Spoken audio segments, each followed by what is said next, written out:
Hey everybody, this is Jake Luhrs from August Burns Red, and you are watching CMS TV.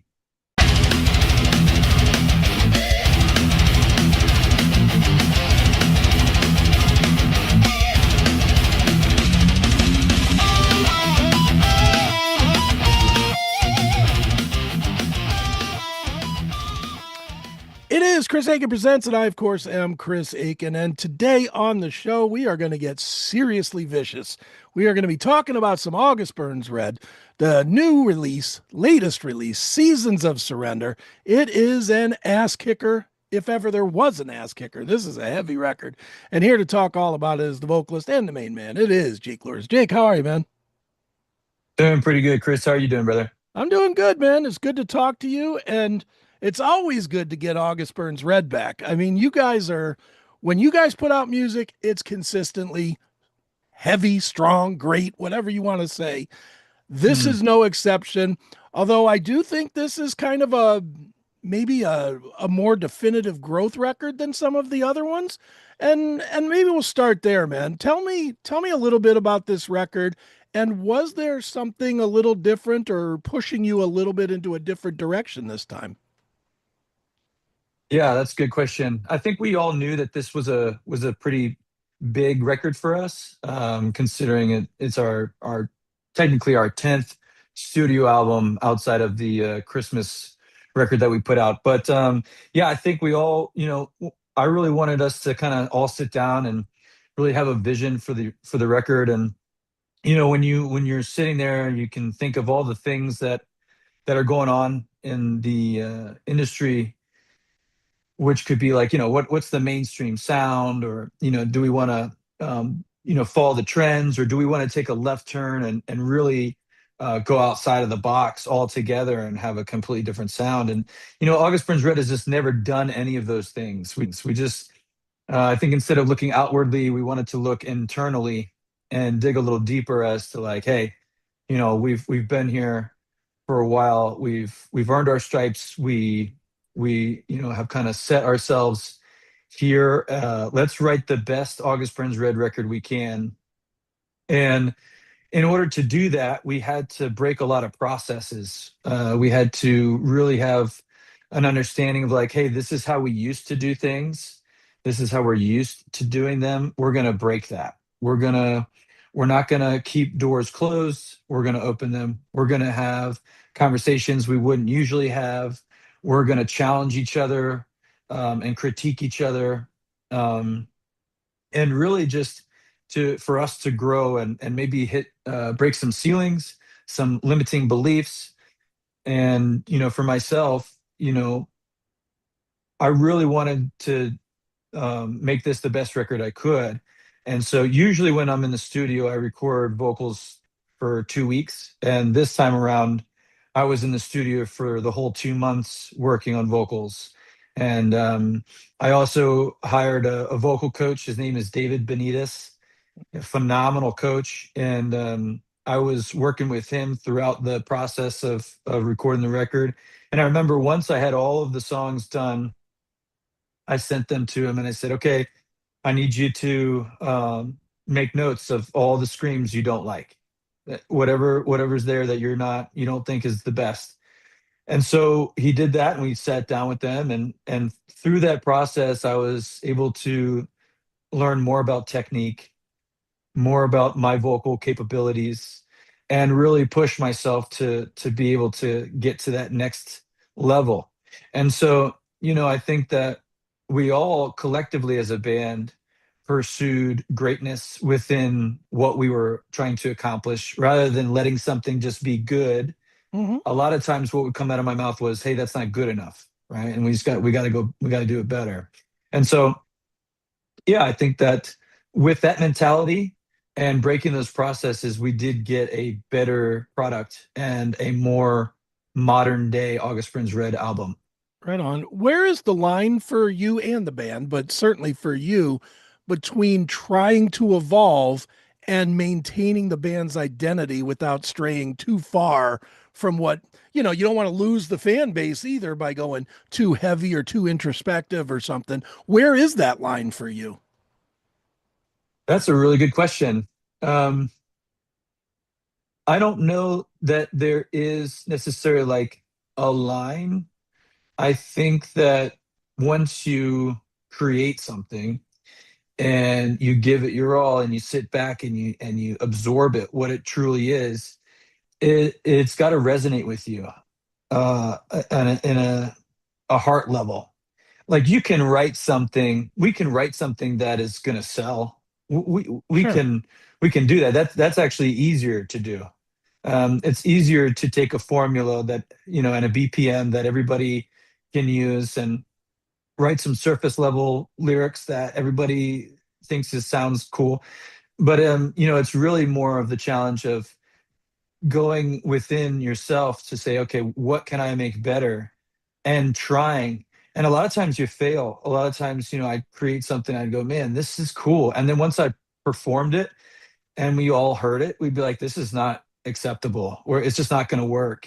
And so it has to resonate with our hearts, because we've been doing this together for 20 years. Right. So if it's resonating with everybody and they're like, whoa, that feels really good, or man, that's really cool, then you don't have to worry about going too far out of the box, because it is everyone's. It's already us, right? And so Hmm.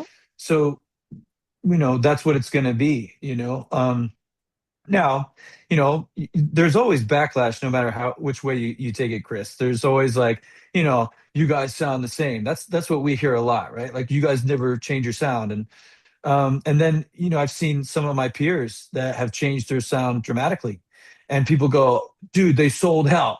Right. It's like, you know what I mean? So like, it doesn't, it's, and the beauty of it is, look, man, just to shoot you straight, dude, we've been doing this. We're August Burns Red. We're not gonna, I don't, Mhm. I don't need to sell myself. I don't need to change myself.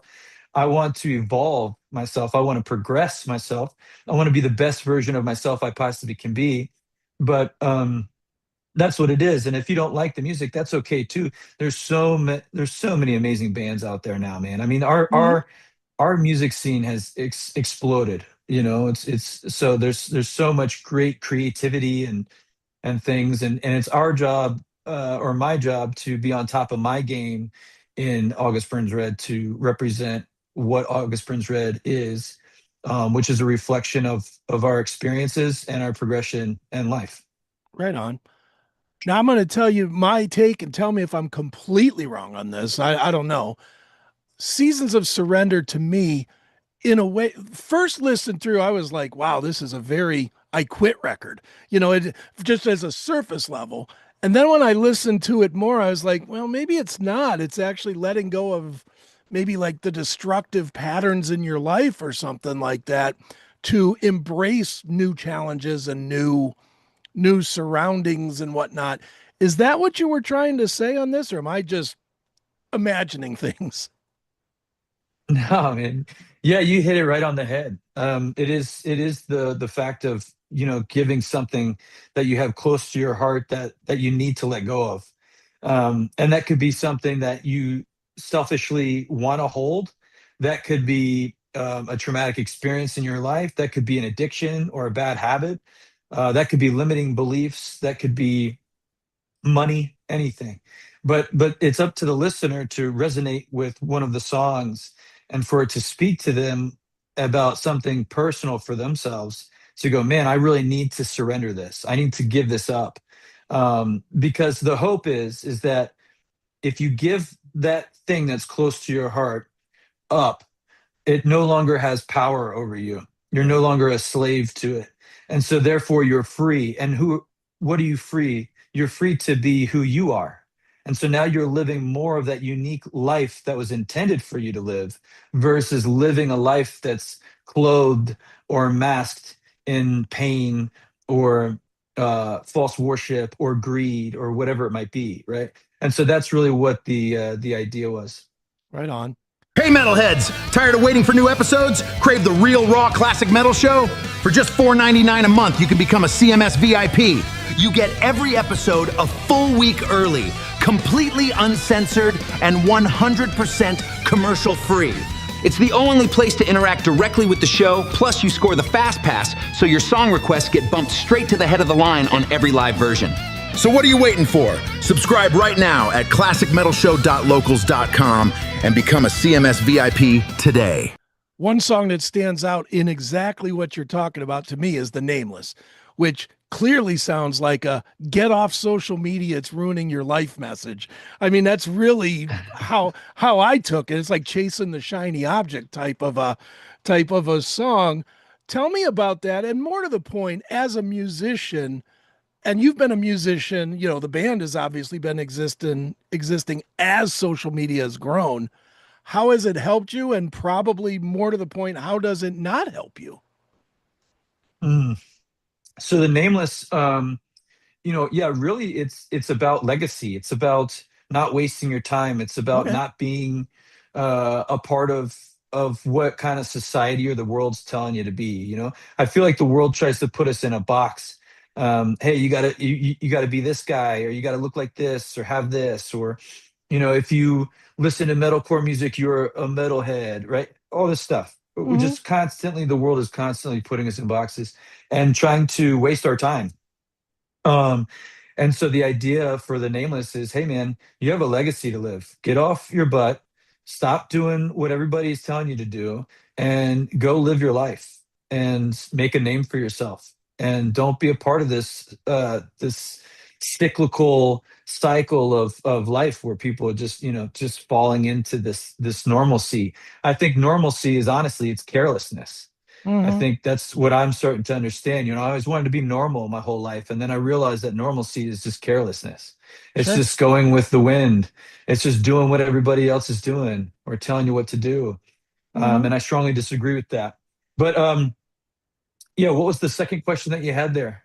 More about how is Oh, social well, social media? media. Yeah. Yeah, yeah. Yeah. So I think it's really great in the way that y- when we started out, like we didn't have a GPS system. We didn't Right. have, ways of showing our music to people other than like, I don't know, hardcore mp3.com or whatever it was. Um, anyways, so nowadays you can share so much with the world, and you can connect with people that you could have never connected with prior to social media. You can use it as a positive force, to spread a good message of hope or positivity or spiritual connection, whatever.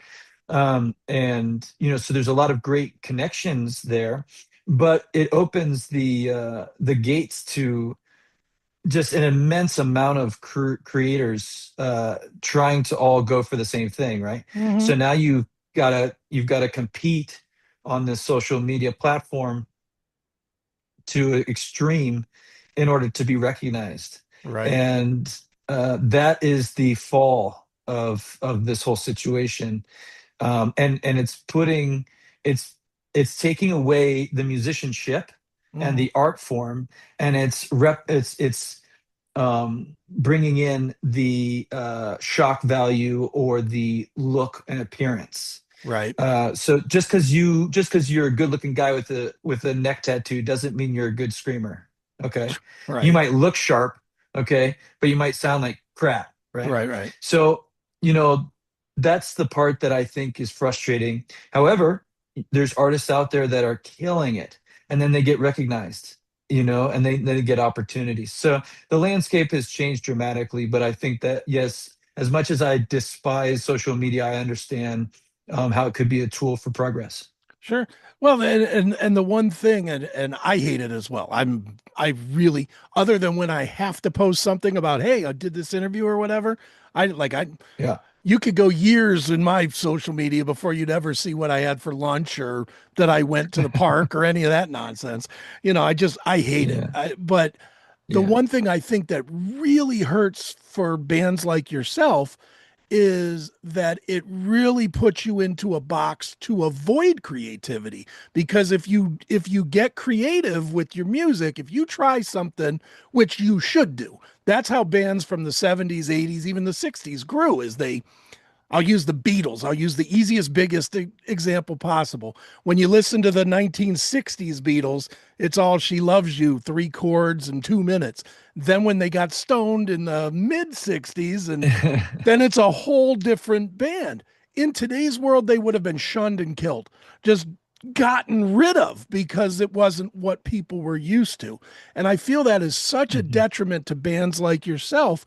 Social media gives so many people that should not have a voice an immediate voice to say, you Mhm. suck because you didn't do what I like. And that Mhm. kills creativity, no?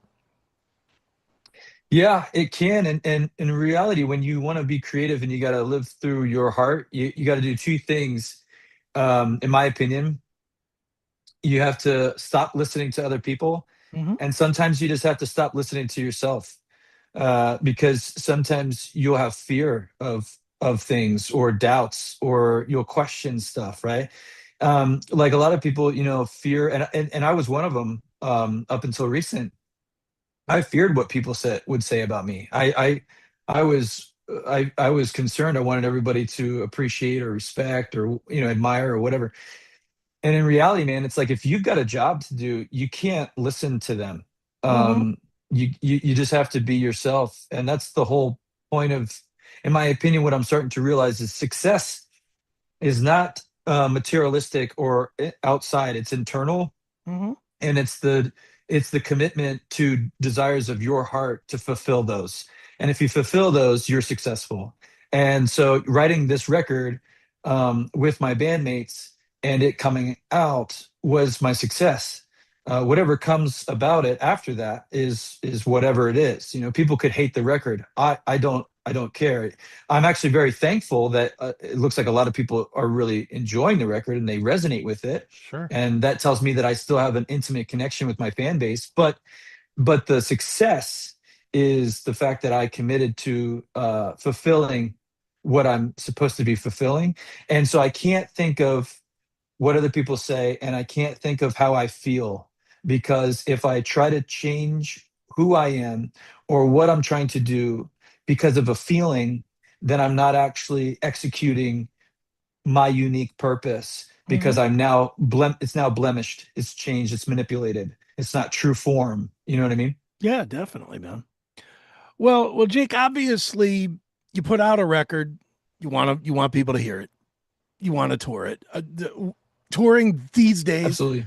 touring these days is absolutely insane, price wise and finances and everything to get out there. It's crazier than it's ever been. So where are you guys at with touring? What are the plans finishing out the year? And I'm assuming going into 2027 for Season of Surrender. Yeah, good question. Yeah, I mean, we're old tour road dogs, man. That was the era that we lived. Right. So we're going to be touring. We have a really cool festival, out in Canada that we're doing. We've got a, uh, Australia tour, a headlining tour that we're going to be Excellent. doing. We're going to be out, in Europe with a band called Imminence, which we're really excited. If you haven't heard that band, they're really cool, man. Okay. Like, I'll check them out. and it was really neat. The guitarist and I think the singer really wanted August Burns Red on the tour package, Okay. and they were fans of ABR, and they sent me a picture of them when they were like 15 or 16 wearing ABR shirts, and Nice. and it's so cool, man. Like, that it's like a proud dad moment. It's like Right. when you see guys that are younger than you and they're leveling up and they're going through their experiences, and you are even just a small little part of that. That's really beautiful to me. But and then we're going to be doing a Under Oath tour at the end of this year. Okay. That's 6 weeks all across the United States. I think we dip into Canada a little bit, and that's going to be with us, Under Oath, Atreyu, and As Cities Burn, and I think Emery. Oh, So it's wow. a pretty stacked bill. Really excited about that, and we love the Under Oath boys, so that should be a good run. Right on, man. Sounds great. I look forward to that. That'll be great. Bring it to Cleveland, please. Yeah. Yeah, we'll Nice. have to see, man. That'd be awesome. Right on, man. Well, man, here on this show, we tell everybody if you're going to stream something, okay, stream it once, twice, maybe even three times. Get a feel. But if you like it, buy it. Buy it from buy a hat, buy a shirt, buy a keychain, whatever is for sale to support the band. Where is the best place for us to send people to actually buy something from your band? Yeah, man, that's a really great a great question. So I would go to augustburnsred.com, Okay. and there you can find the merch. So if you want a shirt or something, obviously you can get some merch there. We have some really cool vinyls, but if you are an experienced type of person, you'll also see all of our tour dates there. And so maybe you come and experience, August Burns Red, if you're more about that than you are grabbing a shirt. Right on. And if you're about both, then you can come to the show and get something and get And it buy a signed. shirt. There you go. That's true. Yeah. Cheers to that. Right on, man. Well, dude, I'm excited for you guys. Seasons of Surrender, I would say, might be even, and this is shocking for any band, 20 years in, it might be your best record. I know you think so, but you'll think that until the next one, and then you'll think the next one's the best one. That's how musicians roll. I get it. But this thing Yeah. is really strong. It's very heavy.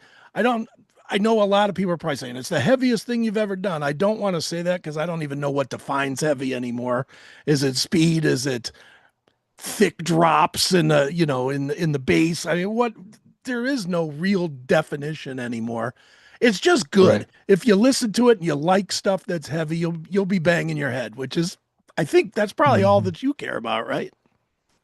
Absolutely, man. Yeah, I agree. Right And thanks on. for the kind words. I really appreciate that, brother. Oh, of course, man. Well, one more time, everybody. The band is August Burns Red. It is Seasons of Surrender. Make sure you get out there and buy it. It's out there now. And Jake, this has been fun, man. Thanks for joining me here on Chris Hagen Presents. Absolutely.